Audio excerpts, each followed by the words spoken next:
Digital literacy. What is it and why does it matter? That's what we'll be discussing in this episode of Dope Content. I'm your host, Laura Bergels, and with me is co-host Scott Smith. And our special guest today is Gina Rosenthal, who's joining us from Austin, Texas. Gina's an experienced product marketing manager and community builder. Her specialty is connecting people who didn't know they needed to be connected.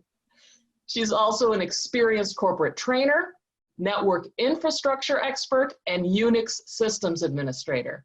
Gina is the founder of Digital Sunshine Solutions. It's a consulting service that's focused on product and community strategic initiatives. Gina, let's start out with the definition. What is digital literacy? Why is it important? Sure. I think we all know what literacy is. Literacy has always been used as a way to measure how productive a nation's population can be. So literacy measurement started back with reading and writing and can you do math? The basic things you need to do to function in society. And then as media, different types of media became more prevalent, like newspapers and movies, that kind of thing, videos, that kind of enhanced the idea of what literacy is, and people started talking about how can you tell if a movie you're watching, where that information comes from and how that should impact you. Now that we have digital literacy, that's the idea of everything. Everything that we consume is on an online fashion, and many times it's on our phone.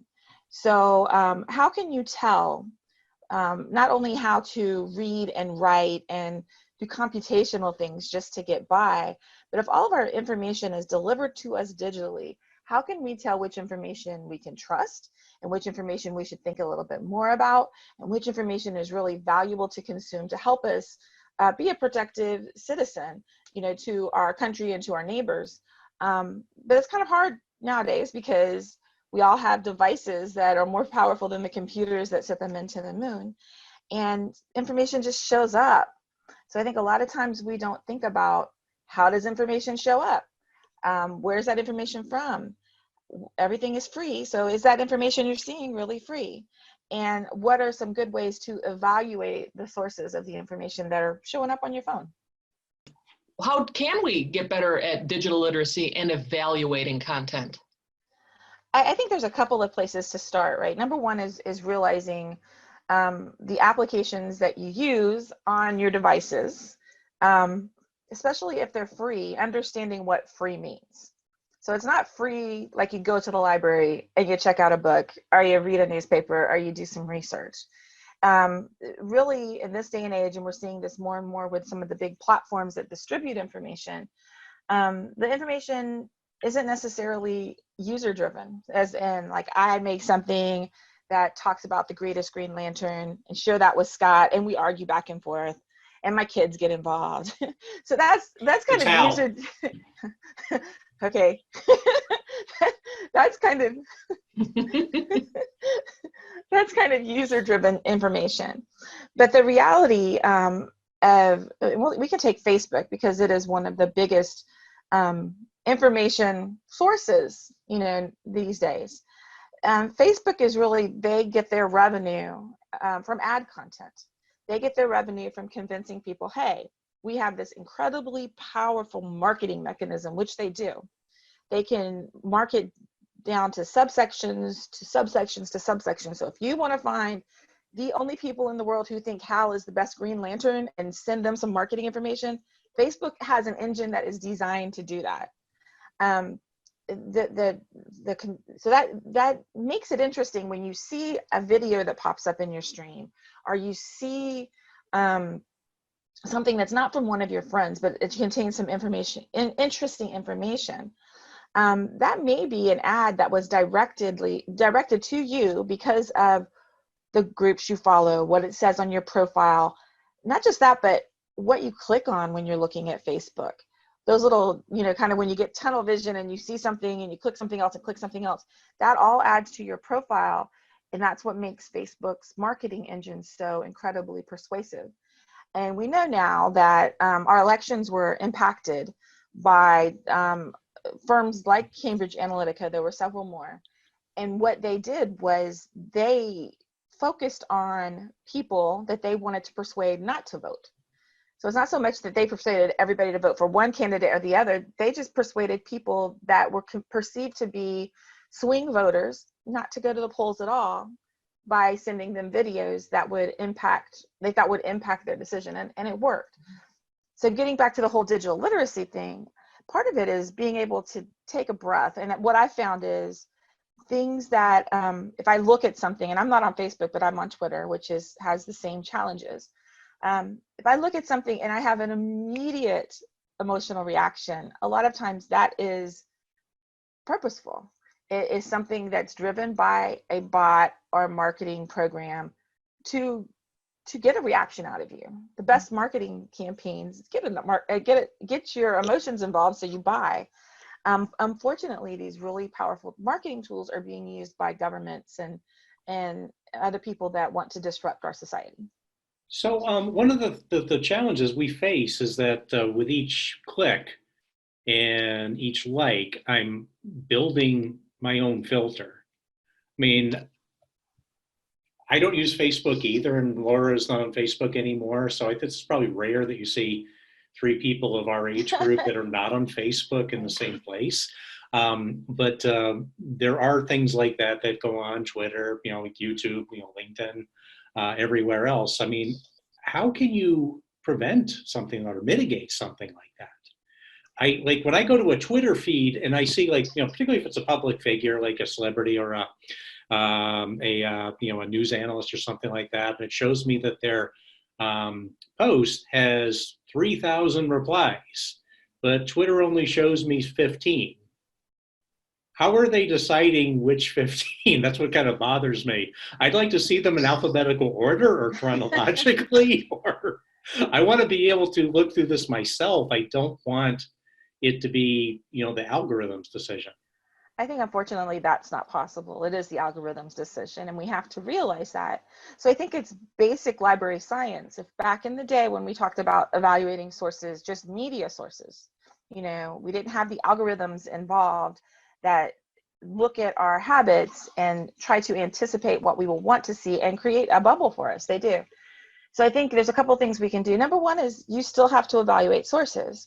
So if you see a news article that comes out, try to go to the source. If it's from a newspaper, if it's, find where that starts from.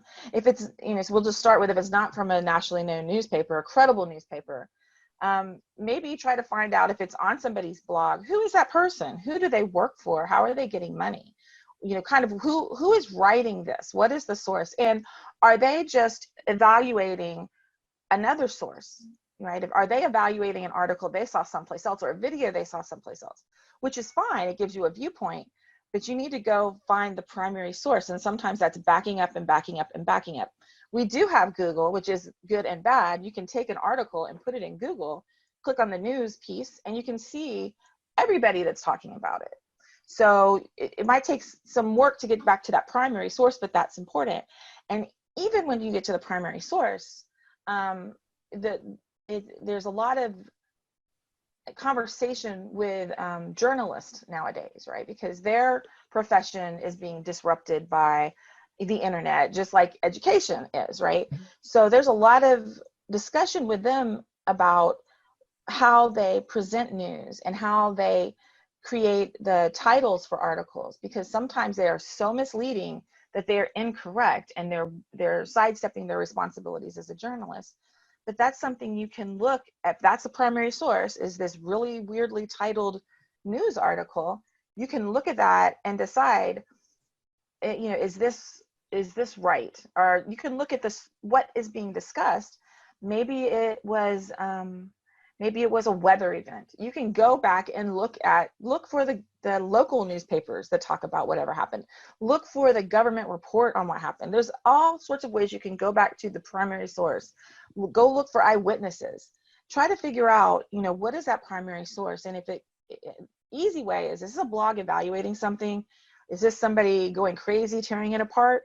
Or is this actually a report on an event that happened? Or is this an expose on a string of events? And how can it just is back to that primary source? Whose responsibility is this? Is this the responsibility on the part of the viewer that we need to be more informed about it, and how do we get more informed? I remember being in 8th grade and we were in history class, and we always had on Friday something called Time Out for Propaganda. And we talked about propaganda techniques and viewed different history components in terms of propaganda and how propaganda was used. So we learned about things like false analogy and poisoning the well, and we're really grounded in doing that when we were looking at historical documents. I'm not certain that's happening in schools anymore, and I think it's really important in the age of where we need more literacy that that kind of literacy is declining. How do we go about teaching that kind of literacy? I'm not sure, and that's why that's why I founded Digital Sunshine Solutions. So, I do not envision this being a great moneymaker, but I really feel like it's an important piece of my citizenship to bring awareness to it. And I think that I think the propaganda angle is very important, because I think a lot of what's being pushed at us is propaganda, whether it's from our own political party, one that we have never voted for, from other nations. There's a lot of that going on, and you need to be able to recognize propaganda for what it is, and you need to be able to recognize that that's how all governments work. Yeah. Unfortunately, it's just true. And I think I just have this firm belief, if we could help people understand how things get into their streams, what their interaction with it creates the bubble Scott was talking about, especially if something is free, it's never free. We are the product for these free services. And the people that are actually paying for that product want to convince us to do something. And sometimes it's great. Sometimes I run across really great artists with his algorithms, and I buy stuff from them, and I think it's fantastic. And other times it's really scary how it can shape everyone's view or I think right now part of the problem is everybody's just overwhelmed with it, and everybody knows that it's not right, but the same question, right? Like, they don't know where to start to fix it. So I think I think children do need to know about the propaganda piece. Mm-hmm. I think their parents need to know, because I don't think all parents were taught this in school. Certainly, because one of the reasons there are many reasons I quit Facebook, but I was particularly disturbed to see so much Agitprop on Facebook during 2016, and even more alarmed to see some of my very educated peers falling for it, and falling for it hard.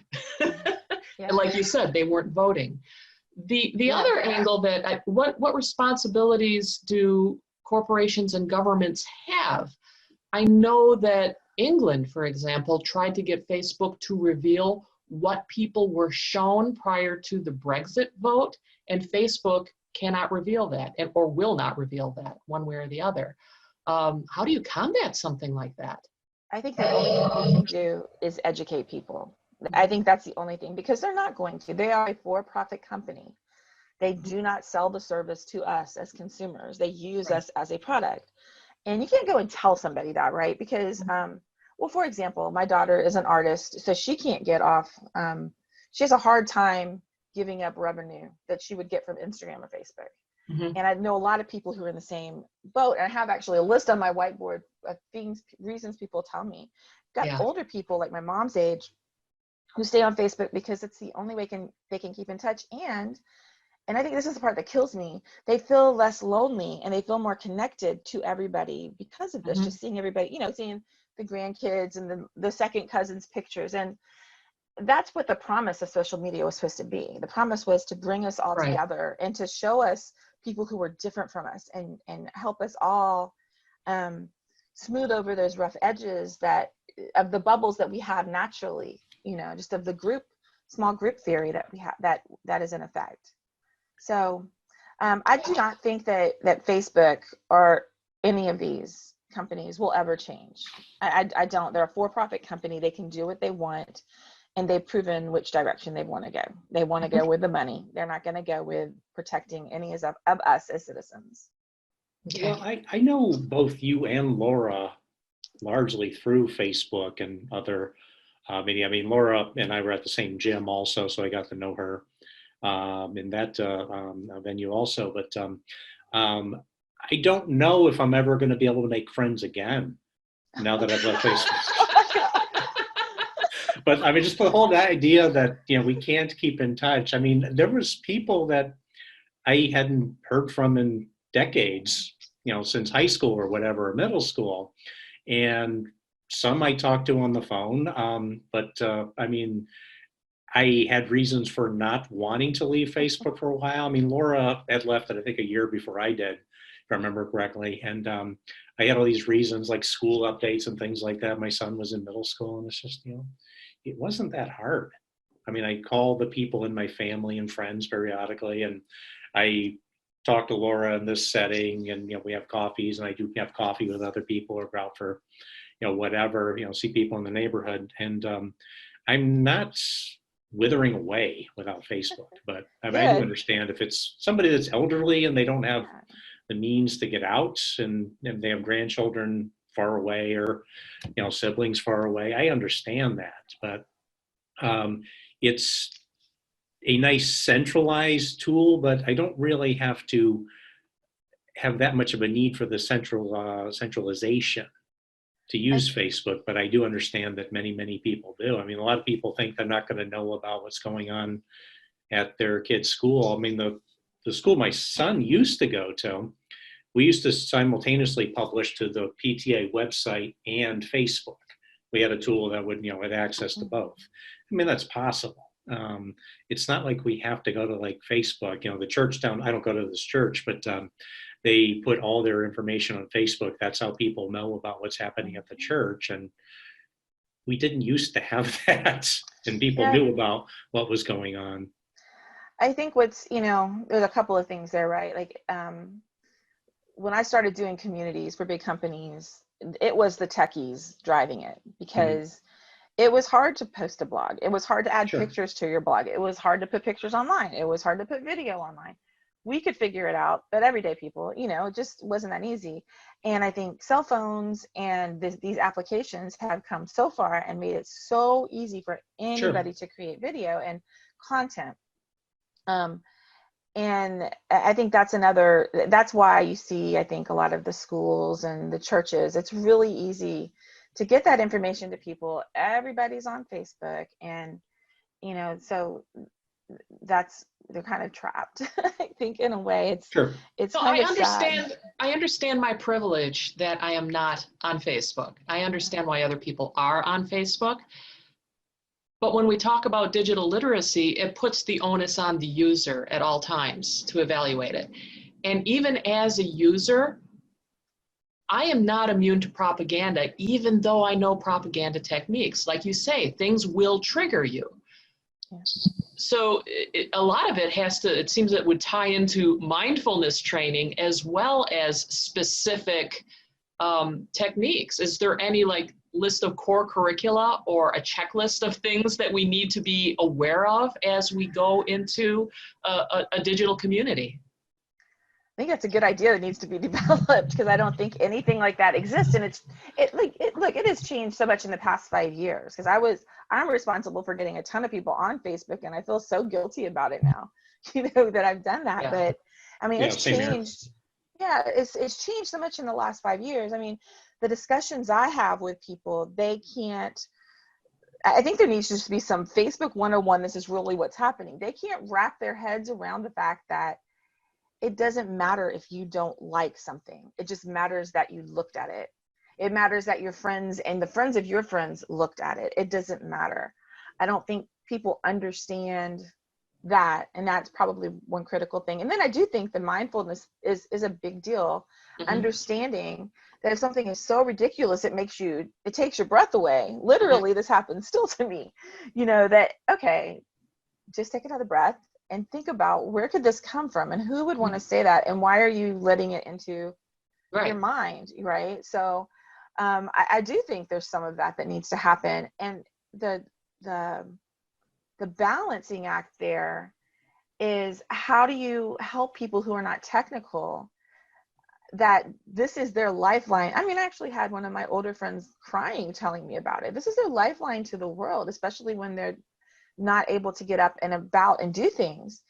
and they don't want to think about how dangerous it is, because they just want to see their family, because this is it makes them feel connected. So I'm not sure about that yet. Like, there has to be a way to balance that. It brings me to this question of who needs to be leading the conversation on digital literacy?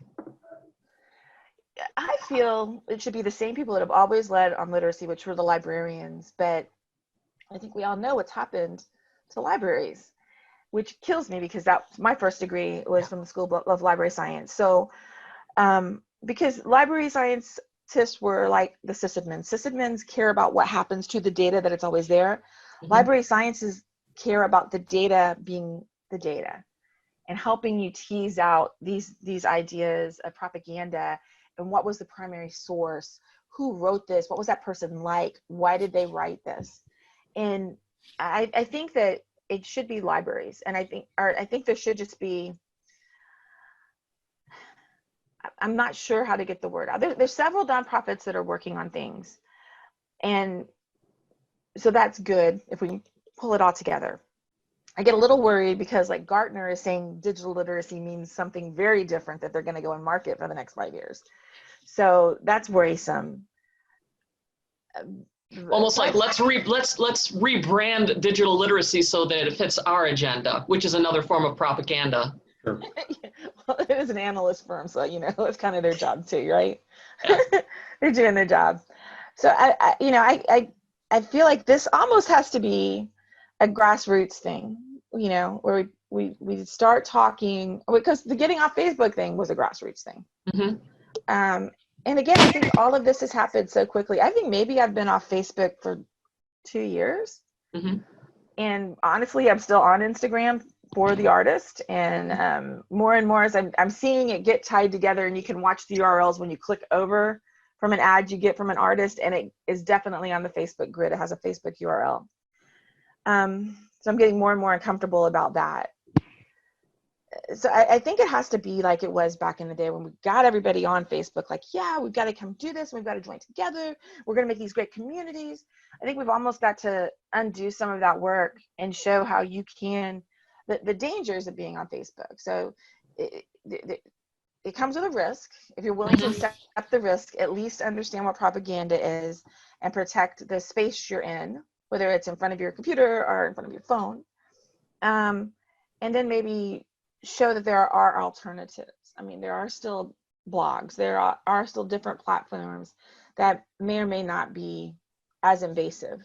But I think it's just a matter of really teaching people, number one, about propaganda still, and how these things are being used, and how information shows up in your feed, because most people just don't understand that. Gina touched on this earlier, but one of the things that I would encourage, you see all the people that write on a story like, who cares if it's the celebrity news or things like that, and that touches off a conversation below that. I don't think people realize that the media companies don't care what you write, but they can count clicks and comments and likes and things like that by saying, who cares? And you've gotten 17 reactions from that, just like you obviously cared enough about it to write who cares, and you've made it a little bit more likely that a story like this is going to come in your feed again. I think the other thing is bots are a real thing. Yeah. And I think, I don't know, because I haven't been on Facebook long enough, so I don't know if bots are a real thing on Facebook still. But definitely they are on Twitter. And it's not hard to make a bunch of bots and commandeer them to go after some topic or somebody.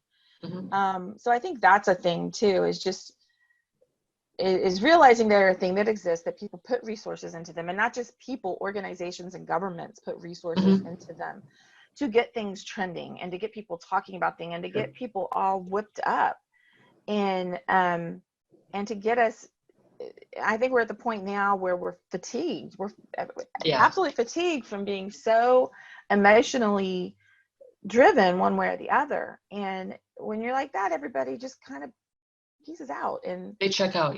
Right. And don't think. And we're in an election year, so that's super dangerous. I would tend to agree. And we've mentioned libraries as one front. We've mentioned schools is another. The adult component is so huge. When I used to go do training, often I'd have adults say, how can we teach our kids about privacy and how can we teach them about literacy and digital literacy? And I was thinking, who's teaching you? I see a lot of adults as the threat. They might be learning from their children more than they're learning from the children are being taught. Who could be leading the conversation with adults of voting age and older? Well, everybody who's above 18 and older. Who can help?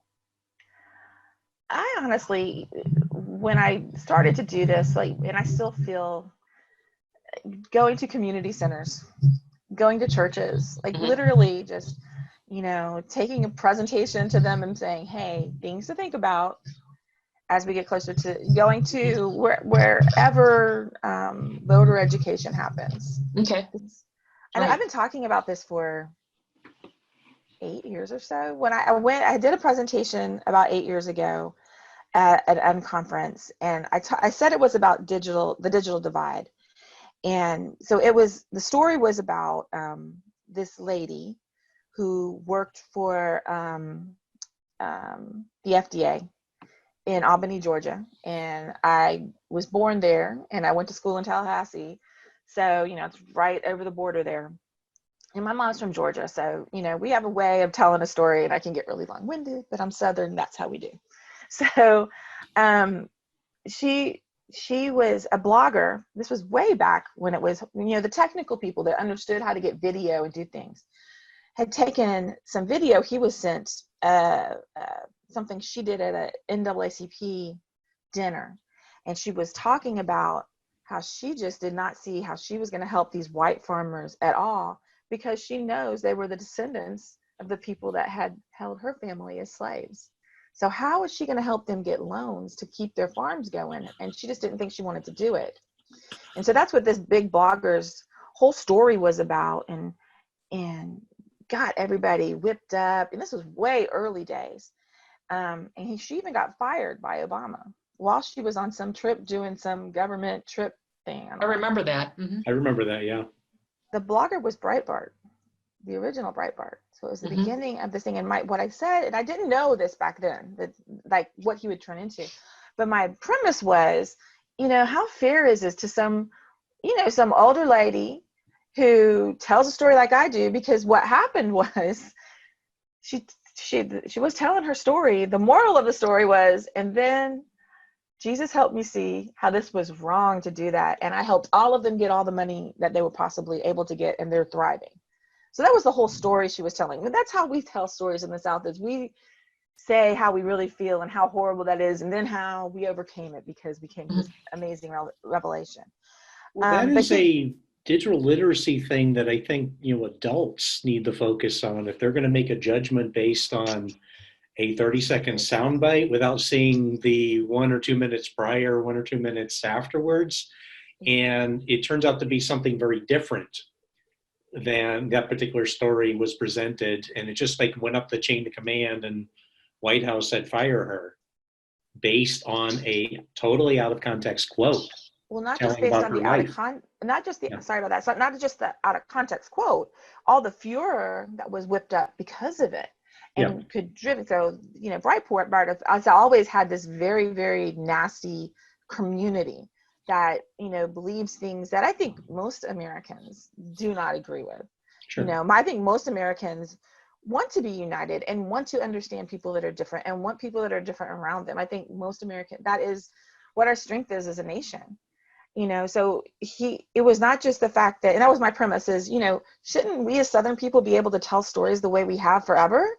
Why, just because she's not digitally literate, should she have to do this? And did this guy know that he was cutting off the good part? Did he know the whole story? And of course he knew. Is it fair that somebody who is so digitally literate and has the skills to crop these videos and make a story and the audience to get it to the point that the president fires you? How do we cross this digital divide? And it is the same thing as digital literacy. We have to make sure that we evaluate the source. If something seems so crazy, Like, in what day and age is someone going to go to an NAACP dinner and tell a story about, I didn't let any of the white folks get any farming funding, even though that's my job? That doesn't even make sense that would happen.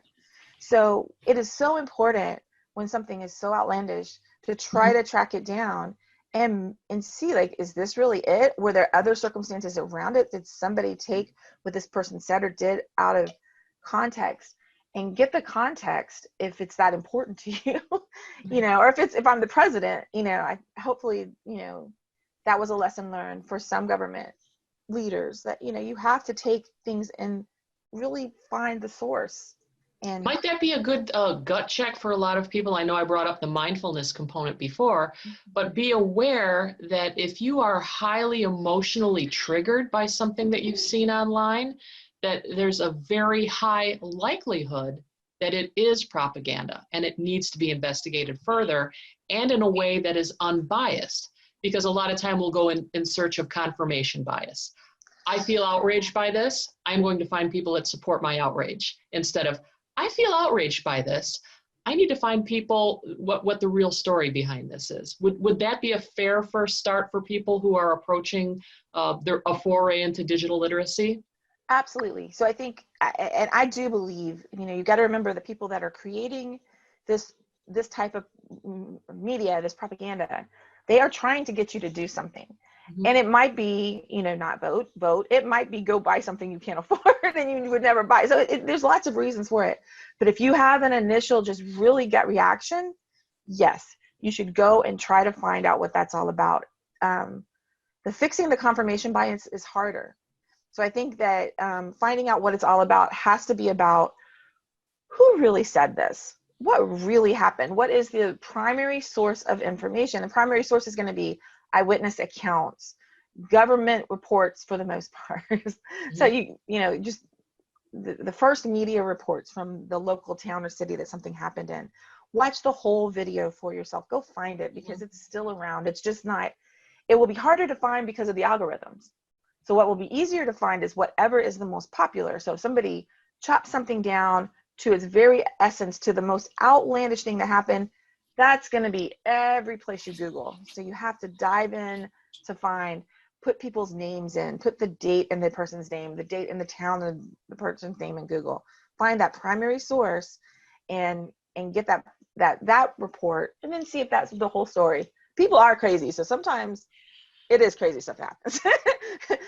But you should find out if that's what happened or not. It takes a lot to undo and, unwind all of that work after someone's all wound up. So yeah, I think starting with the core competency of digital literacy is really important as a base, but going forward, any strategies for unraveling some of the mess that we have right now?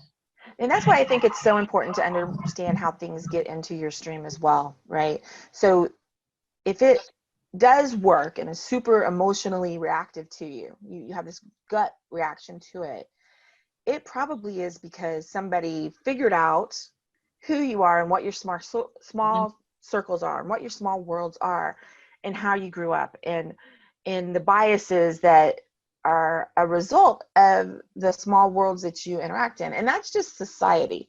That's, I think being able to talk about that without putting blame or, any negative, some of them may be negative, but it's how we work as humans. And it's things I think most of us try to tease out and get better at. But if you came from, very racist family, or had very strong stereotypes about a certain group of people, or had a hard time, something like that, those are the types of videos that are probably going to have that gut reaction, like, I knew it, see? And it will be very hard to do the evaluation and get that primary source.